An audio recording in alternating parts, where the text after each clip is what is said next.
Բարև ձեզ սիրելի հետևորդներ։ Այսօր մենք կխոսենք ազնվամորու էտի մասին, գարնանային էտի մասին։ Նախ նշեմ, որ ազնվամորու սորտերը լինում են տարբեր, լինում են միաբերք, ընդամենը մեկ անգամ բերք տվող, լինում են երկու բերք, ամռանը եւ աշնանը, եւ լինում են ռեմոնտանտ, այսպես կոչված բազմաբերք, երբ որ հիմնականում իրենք բերք են տալիս բացառությամբ, երբ որ ջերմաստիճանը շատ բարձր է լինում։ Շատ կարևոր է, որ մշակեք լարասյունային համակարգով, այսպես կոչված շպալերային համակարգով։ Առաջինը լինում է լարը 50 սանտիմետր, երկուսը 1 մետր։ Ինչպես էտել կամ ինչպես նոսրացնել ազնվամորու ճյուղերը։ Նշեմ, որ մի գծամետրի վրա մենք առավելագույնը պետք է ունենանք 10-12 բույս ճյուղ։ Այս գծամետրի վրա մենք ունենք մոտ 16 ճյուղ։ Ինչ ենք անում, միշտ հիշեք, ցածր ճյուղերը չի նշանակում, որ պետք է ամբողջովին հեռացնենք։ Առաջին սյունին կապում ենք ավելի նվազ ճյուղերը եւ կտրում ենք սյունից մոտ 10 սանտիմետր բարձր աչքին հակառակ ուղղությամբ։ Գարնանը լինում է հյութաշարժություն եւ եթե մենք չկտրենք աչքին հակառակ ուղղությամբ, ապա այս ընձյուղը կվնասվի, այդ հյութը կգա ընձյուղի վրա եւ կնավասի։ Սովորաբար ճյուղերի միջև պետք է գոնե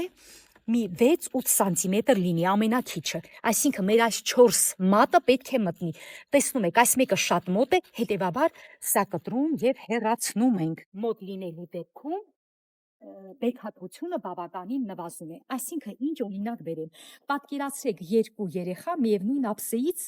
մի չափաբաժին ուտում են, այս դեպքում երկու մոտ գտնվող ճյուղերը օգտվում են այդ տարածքի սնման մակերեսից, հետևաբար իրենք չեն կարող մեծ խոշոր լիարժեք բերք ապահովել։ Ինչի համար է կարևոր, որ հեռու լինեն, քանի որ քամին արդեն ազատ կտեղաշարժվի այս ճյուղերի արանքով, իսկ դուք գիտեք արդեն քամին տեղաշարժվելու դեպքում սնկային հիվանդությունների ռիսկը փոքրանում է։ Իսկ եթե դուք ունեք, այսինքն նախկին տարիներից սնկային հիվանդություններ այս տարածքում կամ վնասատուներ, մի փոքր փայտի մոխիր ցողեք այս ճյուղերի հիմքին։ Առաջին կանոն, որ պետք է ճյուղերը իրարից 8-10 մինչև 10 սանտիմետր հեռու լինեն։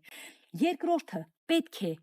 ամենամեծը կամ առաջին հարկը կամ երկրորդը կտրել այնպես, որ 10 սանտիմետրը լինի լարից բարձր եւ ու կապեք, անպայման կապեք։ Ինչի համար։ Երբ որ ազնվամորու ճյուղերը կսկսեն թեքվել, բարձր լինեն եւ թեքվեն,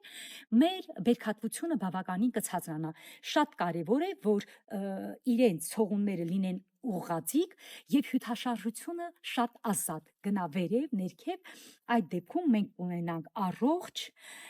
եւ որակյալ ավելի մեծ պտուղներ։ Էտի մասին երևի թե այսքանը, այս վերաբերվում էր գարնանային էտին։ Ամառային էտի հետ կապված մի քիչ ավելի ուշ կխոսենք։ Մի այլ տարբերակ, որը մենք իրականացնում ենք մեր այգում, տեսեք, ամբողջ հիմքից աշնանը կտրում ենք բոլոր ցողունները։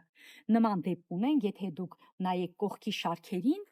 ապա դուք կտեսնեք այ կողքի լարերը, որ ամբողջությամբ գետնից կտրել ենք այդ ընձյուղները։ Ինչի համար։ Տեսեք, մեր մոտ կա եւ միաբերք, եւ երկու բերք տվող, եւ բազմաբերք, այսինքն ռեմոնտանտ։ Երբ որ մենք հիմքից կտրում ենք,